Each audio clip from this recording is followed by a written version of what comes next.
अस्सलाम वालेकुम class, welcome back to my YouTube channel educate 48। आज जो हम टॉपिक कर रहे हैं वो है रिलेशनशिप इन ऑर्गेनिजम्स। आपस में क्या ताल्लुक़ है ऑर्गेनिज्म का। प्रेडिटर और प्रे के बारे में पढ़ेंगे, पैरासाइटिज्म के बारे में पढ़ेंगे, म्यूचुअलिज्म के बारे में पढ़ेंगे। इजी टर्म्स हैं, बहुत सिर्फ डेफिनेशन पढ़नी है। प्रेडिटर होता है शिकारी, प्रे होता है शिकार। इनका आपस में क्या ताल्लुक़ है और आगे जो दो हैं वो हम डेफिनेशन के साथ कवर करेंगे। The organism in a community with similar activities and need interact with one another. कह रहे हैं वो जानदार जो एक कम्युनिटी में रहते हैं, एक बरादरी में रहते हैं, उनका एक दूसरे से इंटरेक्शन होता है, ठीक है, लेना देना होता है। और मोस्टली कुछ जो होते हैं जानवर वो झुंड में रहते हैं। द ऑर्गेनिजम्स में be harm by, benefited from और remain unaffected by these interaction. अब जो उनका एक दूसरे से ताल्लुक़ होता है जानवरों का, जो कम्युनिटी में वो रहते हैं, तो कहते हैं उससे वो एक दूसरे को नुकसान भी पहुंचाते हैं, कभी कभी फ़ायदा भी उठा देते हैं, और कभी कभी कोई असर नहीं होता, मतलब कि अनअफेक्टेड, कुछ फ़र्क नहीं पड़ता। The kind of interaction between organism are predator prey, parasitism and mutualism. तीन किस्म के जो है इनमें आपस में इंट्रैक्शंस होते हैं, शिकारी और शिकार का, पैरासाइट्स का मतलब कीड़े वगैरह, और म्यूचुअलिज्म का, दोनों तरफ से बराबरी। The kind of interactions are as follow. क्या है relationship? Parasitism, predators, prey and mutualism. पहला हम पढ़ते हैं। These interactions help in regulating the population and survival of organism in different environmental condition। अब ये जो इनके एक दूसरे से इंट्रैक्शन होता है, जैसे इंट्रैक्शन का मतलब मुकाबला करना या उनका आपस में ताल्लुक़, ठीक है, मोस्टली ताल्लुक़। Regulating in the population of, इसकी वजह से ही उनका सर्वाइवल भी होता है कि एक झुंड में हमला करते हैं, अपने जो शिकार आता है उसको भगा देते हैं, और इसी वजह से मोस्टली कभी कभी जो है इनका सर्वाइवल मुश्किल भी हो जाता है कि कभी झुंड से पीछे रह गए तो शिकारी इन पर शिकार भी कर लेते हैं, और इस तरह प्रेडिटर और प्रे कर तो रिलेशन ही ऐसा होता है। In the predator prey interaction, the predator feed directly on the living organism that prey. कह रहे हैं कि जो प्रेडिटर शिकारी होता है, जैसे इसमें शेर और हिरन दिखाया गया है, तो शिकारी शिकार को जो है वो अपना खाना डायरेक्टली बना लेता है, ठीक है। The interaction is harmed by the prey. इसमें क्या होता है, जो शिकारी होता है उसको नुकसान पहुंचता है, मतलब एक फ़ायदा ले रहा है और एक को नुकसान पहुंच रहा है। But the prey may be interaction in the pictures show the predator prey interaction. In this prediction prey interaction the dare prey is clearly harmed. कह रहे हैं कभी कभी ऐसा भी होता है कि प्रे को नुकसान नहीं पहुंचता ज़्यादा, जैसे कि हमला किया और बच के चला गया और थोड़ा सा कोई नुकसान मतलब कि चोट वगैरह लग गई, पर ज़्यादातर केसेस में ऐसे ही होता है प्रेडिटर और प्रे में कि एक को फ़ायदा पहुंचता है और एक का नुकसान होता है, ठीक है, एक शिकारी बन जाता है। Explore predator prey interaction with your surrounding and share with your classmate. कह रहे हैं कि ऐसा कोई आप जानते हैं इस चीज़ के बारे में तो अपने क्लास फेलो से शेयर करें। पैरासाइटिज्म क्या होता है? In parasitism the organism parasites feed on a living organism in a part of another organism. The host in a relationship, the host is harmed. Observe the parasite on the host, ठीक है। अभी मच्छर की बात कर रहे हैं। मच्छर का होस्ट क्या है? हमारी बॉडी। पैरासाइट्स में मच्छर भी आ जाता है, कीड़े मकोड़े भी आ जाते हैं, और आपको पता है कि अर्थवर्म वगैरह वर्म्स भी आ जाते हैं। आपको पता है कि जानवर के इंटेस्टाइन में वर्म्स रहते हैं, और जो है इंसानों में भी कभी कभी पेट में कीड़े हो जाते हैं और ऐसा कुछ।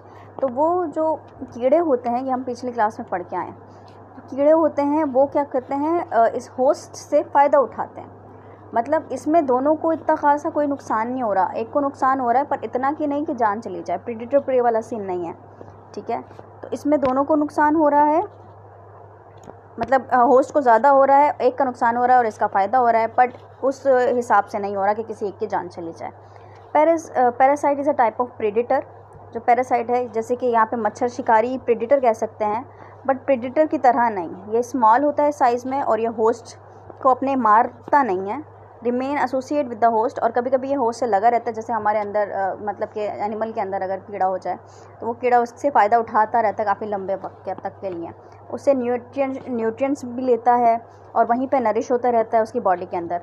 The host and rarely kill the host, और मुश्किल से ही कभी ऐसा होता है कि उसकी वजह से होस्ट मर जाए, ठीक है, होस्ट वो जिससे ये फ़ायदा उठा रहा है। एक्सप्लोर, अब ये कह रहे हैं कि आप अपने सराउंडिंग में ऐसा कुछ देखें और बताएं कि पैरासाइटिज्म की कोई और एग्जांपल आप बताएं मच्छर के अलावा, ठीक है। म्यूचुअलिज्म क्या होता है? In mutualism two organism interact in such a way that benefits both. दो ऑर्गेनिज्म इस तरह आपस में इंटरेक्ट करें कि दोनों को फ़ायदा हो, जैसे कि हनी बी, जब हनी बी किसी फ्लावर के नेक्टर पे जाती है तो उसको फ़ायदा होता है क्योंकि वो नेक्टर से अपना रस चूसती है। फिर क्या करती है, उसका जो पॉलन होता है, चले मैं reading, the honey bee visit the male flower for the nectar and in the process pick up the transfer pollen grain from the male to female flower when it is visited the female flower। अगर कोई honey bee किसी male flower पर बैठ के उसका रस P रही है तो उसका नेक्टर उसके पंखों में लग जाएंगे या उसके चिपक जाएंगे बॉडी से, हाथ पाँव से, और फिर ये उड़ती उड़ती कहीं जाएगी, कभी किसी मेल फ्लावर पर बैठेगी, उसके नेक्टर का फीमेल का पिएगी रस, तो वो क्या करेगी कि उसके जो है पोलन ग्रेन्स हैं वो फीमेल में डाल देगी, ठीक है, और उससे फिर वो रिप्रोडक्शन स्टार्ट हो जाएगी। सो benefit the plant in the pollination process and reproduction. अब इस तरह से दोनों को फ़ायदा हो रहा है, हनी बी को अपना रस मिल रहा है और फ्लावर को उनके पोलन्स एक जगह से दूसरी जगह फैले हुए मिल रहे हैं, मतलब जाते हुए दिख रहे हैं। Many mutualistic relationship also provide a combination of nutrients and protection.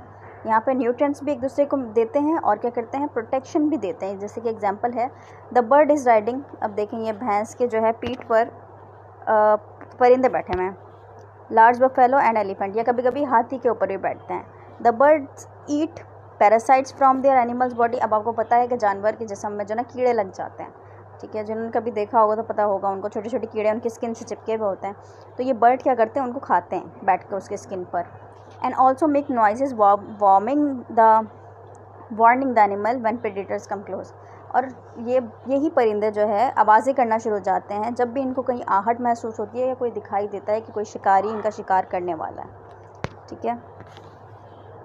अब ये कह रहे हैं, डू यू नो में the food chain is dedicated, the food chain describe the interaction combination of prey and predator. अब जब फूड चेन होती है, फूड चेन क्या होती है वैसे तो पता होना चाहिए आपको, पर इसमें हम पढ़ेंगे। कह रहे हैं वो प्रेडेटर और प्रे के बीच में होती है, that exist within the world and lays out plants and plant eating animals as well, जो कि पूरी दुनिया में ही कंटिन्यू है और जिसमें पौधे भी आ जाते हैं और पौधे खाने वाले जानवर भी आ जाते हैं। जैसे कि whereas a spider might eat a fly, एक स्पाइडर एक मक्खी को खाता है, एक किसी भी छोटी फ्लाई को, मच्छर मकड़ी को खाता है, मक्खी मच्छर को खाता है। अ बर्ड में ईट अ स्पाइडर, और कोई परिंदा आके उसी स्पाइडर को खा जाए। And the bird in the further may be eaten by a large bird और अ कैट, और उसी परिंदे को या कोई बड़ा परिंदा खा ले या बिल्ली खा ले, ठीक है। The chain work itself up from the smaller plant on earth right to the humans. अब ये चेन चलती जाती है, ठीक है। फिर उस बिल्ली को कोई बड़ा जानवर खा ले, शेर खा ले, ठीक है, शेर खा ले या कोई और खा ले, तो ये चेन चलती रहती है। और फिर जब वो एक या फिर शेर मर जाए तो उसको मरने के बाद डिकम्पोजर्स खा लें, ठीक है, तो ये चेन चलती रहेगी। And it can be disrupted extremely easily, और इसको जो है हम आराम से जो है रोक भी सकते हैं। Because of this is if a single animal type is whipped out it can have additional devastation. कह रहे हैं कि इस वजह से कि एक कोई दूसरे को खा ले, इस वजह से ऐसा भी होता है कि जो जानवरों की पॉपुलेशन होती है, काफ़ी सारे ऐसे जानवर हैं जो बहुत रेयर रह गए हैं, ठीक है। जैसे कि पेंगुइन की नस्ल ख़त्म हो रही हैं, पेंगुइन की नस्लें, और क्या कहते हैं, हाथी की नस्लें बहुत कम रह गई हैं, क्योंकि ये जो है बहुत जो है देर से कंसीव करते हैं और जो है इनके बच्चे भी शिकार हो जाते हैं और ऐसा हो जाता है। तो इन चीज़ों की नस्लें, शेर की नस्ल बहुत कम रह गई है, ठीक है। तो ये एक मसला भी होता है, अगर आप फूड चेंज करेंगे तो आप एक दूसरे खाते जाएंगे और फिर नस्लें ऐसे जानवरों की कम होती जाएंगी। समरी करेंगे हम अगली टॉपिक में, समरी करेंगे अगली वीडियो में, और इंशाल्लाह इसकी एक्सरसाइज बहुत छोटी है तो साथ ही मैं एक्सरसाइज भी करा दूँगी। वीडियो समझ आई हो तो आप लाइक करिए, शेयर करिए, कुछ ना समझ आया हो तो कमेंट करके पूछिए, सब्सक्राइब करें चैनल को, अपना ख्याल रखें, अल्लाह हाफ़िज़।